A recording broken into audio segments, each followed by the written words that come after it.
রাধে রাধে সকলকে। আজ শ্রাবণ মাসের কৃষ্ণপক্ষা কামিকা একাদশী ব্রত মাহাত্ম্য আমরা শ্রবণ করব।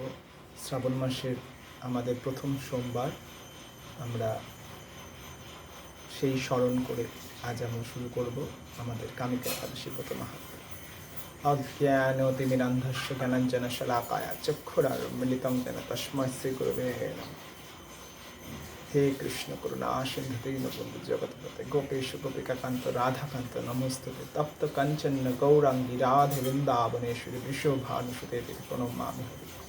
জয় শ্রীকৃষ্ণ চৈতন্য প্রভু নিত্যানন্দ শ্রী অদ্বৈত গদাধর শিবাসাদি গৌর ভক্তবৃন্দ।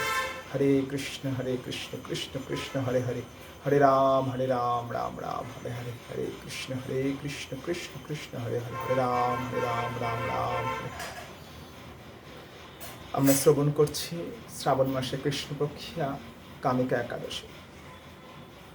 এই একাদশীর কথা ব্রহ্মবৈবর্ত পুরাণে যুধিষ্ঠির শ্রীকৃষ্ণ সংবাদে বলা হয়েছে। যুধিষ্ঠির মহারাজ কৃষ্ণকে বললেন, হে গোবিন্দ, হে বাসুদেব, শ্রাবণ মাসে কৃষ্ণপক্ষে একাদশীর নাম এবং মাহাত্ম্য সবিস্তারে আমার কাছে বর্ণনা হোক। তা শুনতে আমি অত্যন্ত কৌতূহলী। প্রত্যুত্তরে ভক্তবৎসল ভগবান শ্রীকৃষ্ণ বললেন, হে রাজন, পূর্বে দেবশ্রী নারদ প্রজাপতি ব্রহ্মাকে এই প্রশ্ন করলে তিনি যে উত্তর প্রদান করেছিলেন, আমি এখন সেই কথাই বলছি। আপনি মনোযোগ সহকারে তা শ্রবণ করুন। এক সময় ব্রহ্মার কাছে ভক্ত শ্রেষ্ঠ নারদ জিজ্ঞাসা করলেন, হে ভগবান, শ্রাবণ মাসে কৃষ্ণপক্ষে একাদশীর নাম কি? এর আরাধ্য দেবতাই বা কে? সেই ব্রতের বিধি বা কীরকম? এবং এর ব্রতের পূর্ণ ফল বা কী হয়? তা সবিস্তারে আমি জানতে ইচ্ছা করি। আপনি কৃপা করে আমাকে তা জানালে আমার জীবন ধন্য হবে। শ্রী নারদের কথা শুনে ব্রহ্মা অত্যন্ত সন্তুষ্ট হলেন। তিনি বললেন, হে বৎস, জগতে জীবের মঙ্গলের জন্য আমি তোমার প্রশ্নের যথাযথ উত্তর দিচ্ছি, তা তুমি শ্রবণ করো।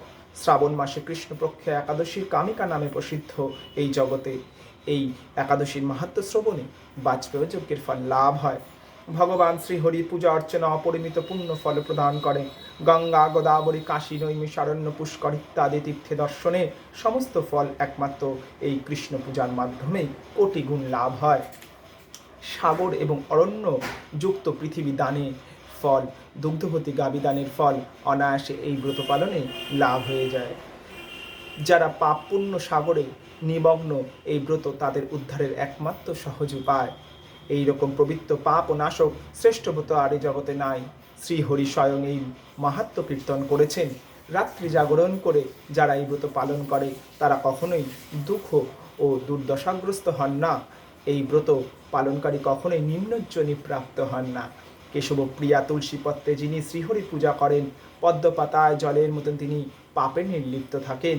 তুলসীপত্র দিয়ে বিষ্ণু পূজায় ভগবান যেমন সন্তুষ্ট হন, সেরকমই মণি মুক্তা আদি মূল্যবান রত্নের মাধ্যমেও তেমন প্রীতি হন না। যিনি কেশবকে তুলসী মঞ্জরি দিয়ে পূজা করেন, তিনি জন্ম অর্জিত সমস্ত পাপ থেকে মুক্ত হয়ে যায়। এই প্রসঙ্গে ব্রহ্মা বললেন, হে নারদ, যিনি তুলসীকে প্রত্যহ দর্শন করেন তার সকল পাপরাশি দূরীভূত হয়ে যায়। যিনি তাকে স্পর্শ করেন তার পাপ মলিন দেহে প্রবৃত্ত হয়।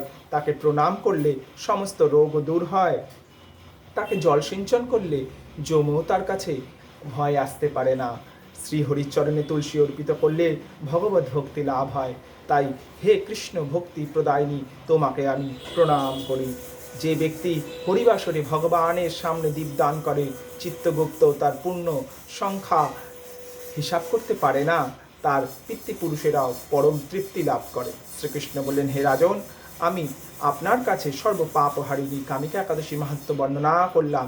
অতএব যিনি ব্রহ্মহত্যা, ভ্রূণ হত্যা, পাপ বিনাশিনী, মহা পুণ্য ফলদায়ী এই ব্রত পালন করবেন ও এই মাহাত্ম্য শ্রদ্ধা সহকারে পাঠ অথবা শ্রবণ করবেন, তিনি সর্বপাপ থেকে মুক্ত হয়ে বিষ্ণু লোক গমন করবেন। হরি হরি হরি হরি। আগামী দিন সূর্যোদয় থেকে 7:07 মধ্যে আমরা পারণ সমাপন করব। নিতাই গৌর সীতানাথ প্রমানন্দে গৌর হরি হরি বল। আমরা সবাই রস আস্বাদন করলাম শ্রাবণ মাসে কৃষ্ণপক্ষা কামিকা একাদশী। জয় জয় শ্রী রাধে, জয় জয় শ্রী রাধা রমন লাল কি, জয় জয় শ্রী রাধে শ্যাম।